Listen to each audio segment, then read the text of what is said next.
Ora, sem fé é impossível agradar a Deus, porque é necessário que aquele que se aproxima de Deus creia que Ele existe e que é galardoador daqueles que o buscam.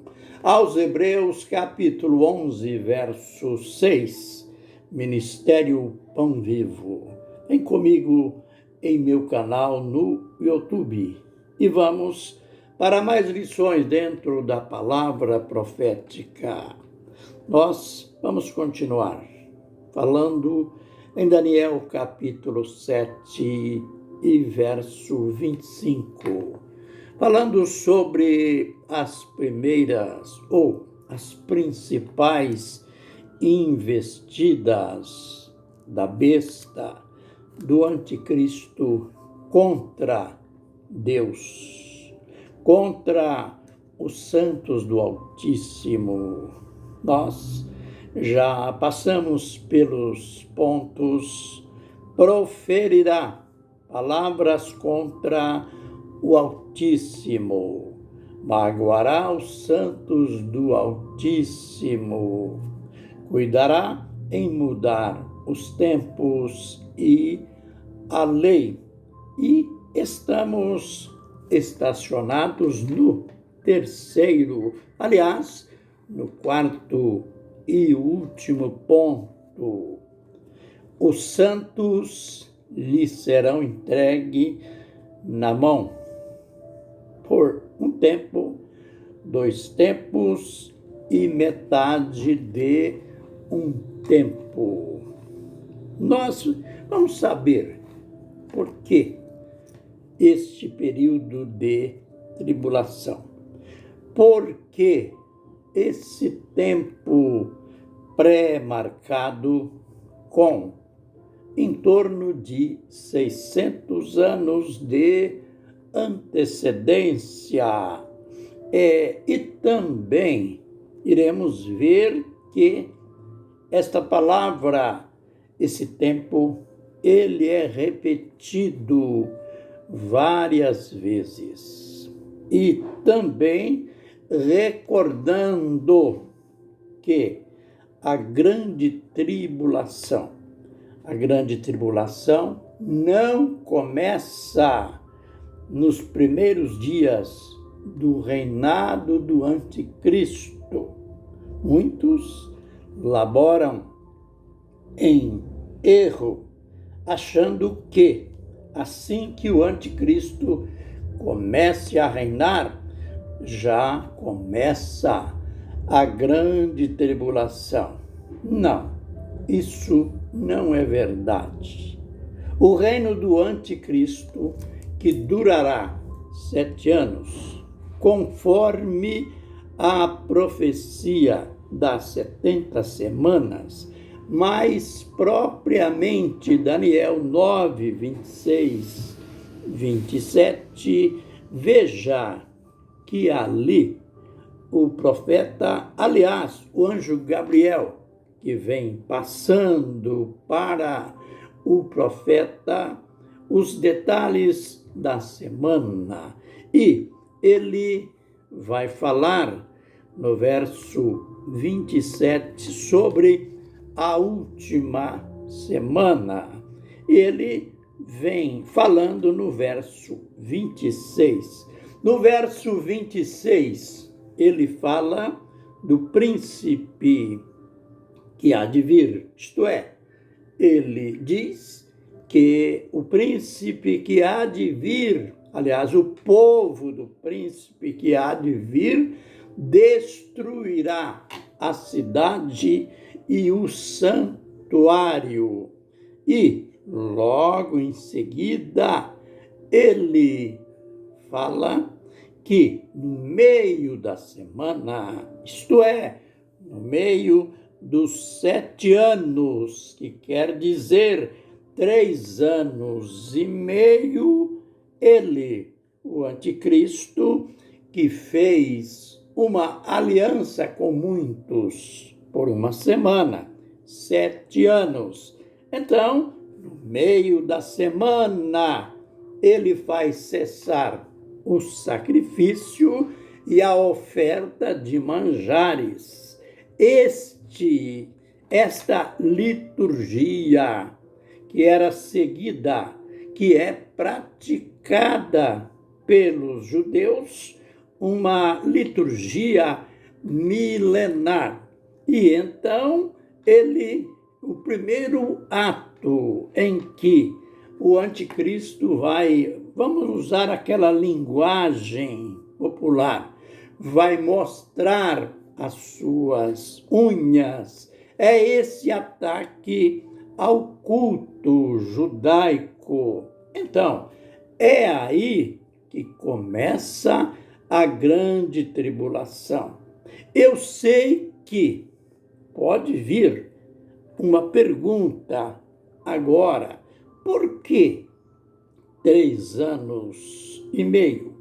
Por que não menos e não mais? Bem, a razão principal da divisão da semana, que de 7 anos é reduzida para 3 anos e meio, é o fato da violação da aliança pelo espírito de idolatria, que o anticristo estará sendo tomado.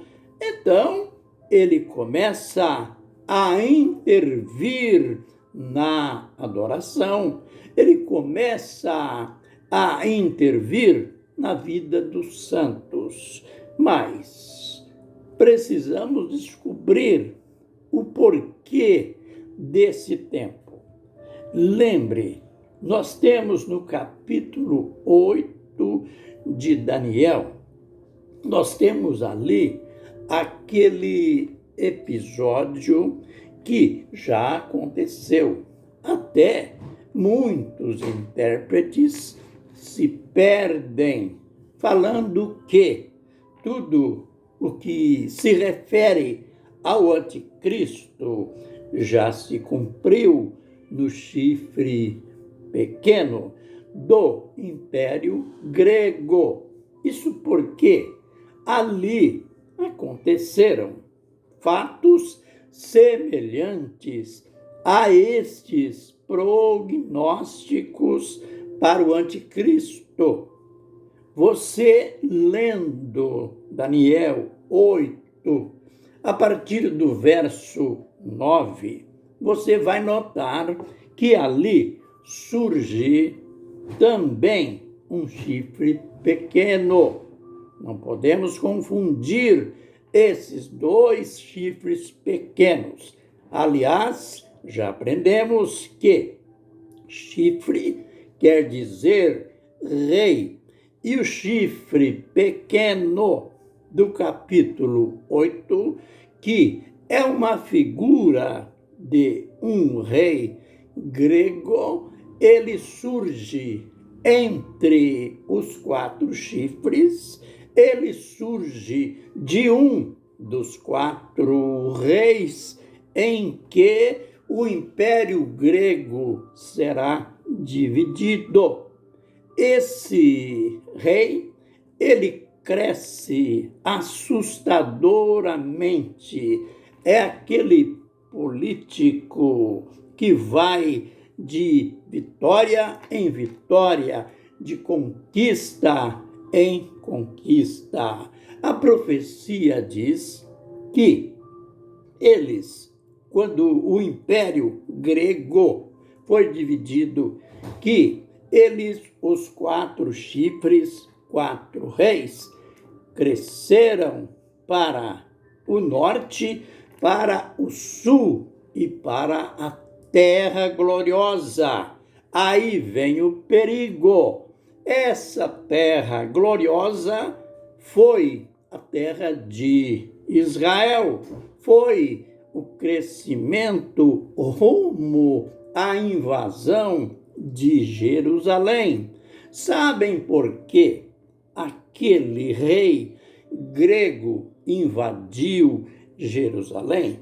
Aliás, nem precisava Sabemos que Israel ainda estava sob a jurisdição dos gregos. Eles pagavam os seus impostos, eles não tinham a independência econômica, a independência política, ainda dependiam do império. Mas o que os gregos queriam era conquistá-los e ligar Israel ao império de modo normal, de modo total. Sabem, eu pergunto novamente, qual era o obstáculo para este rei e qual que era o alvo dele? Israel era a única nação monoteísta, isto é, Israel só adorava ao Deus vivo, Criador dos céus e da terra.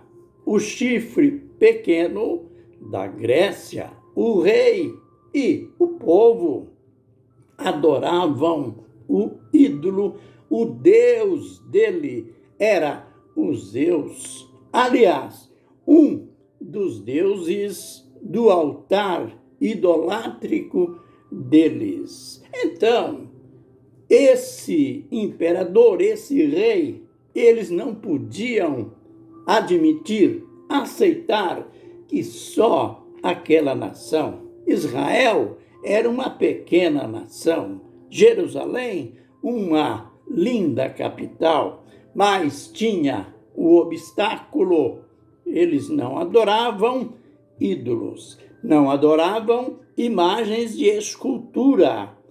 E então, para conquistá-los, era preciso um rei feroz. Era preciso um rei com forte instinto de conquista e teria que atacar justamente a parte religiosa do povo.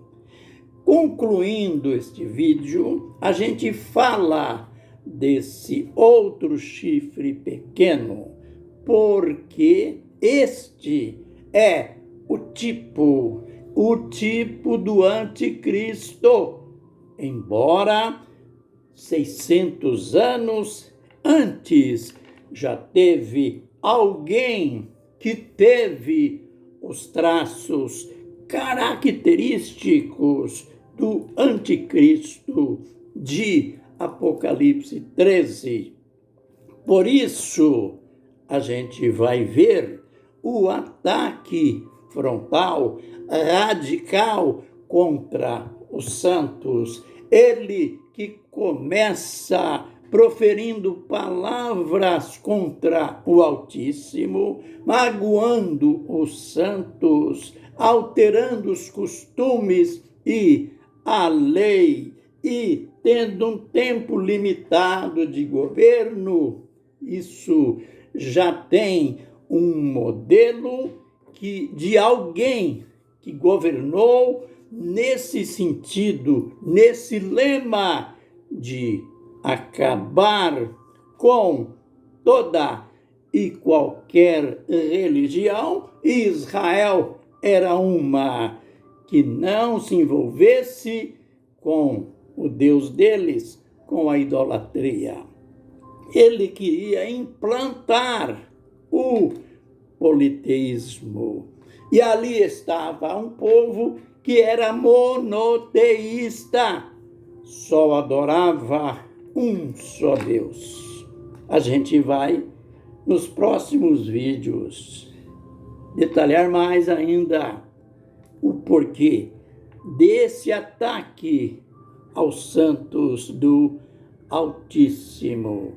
Aleluia, aleluia. Amém e amém.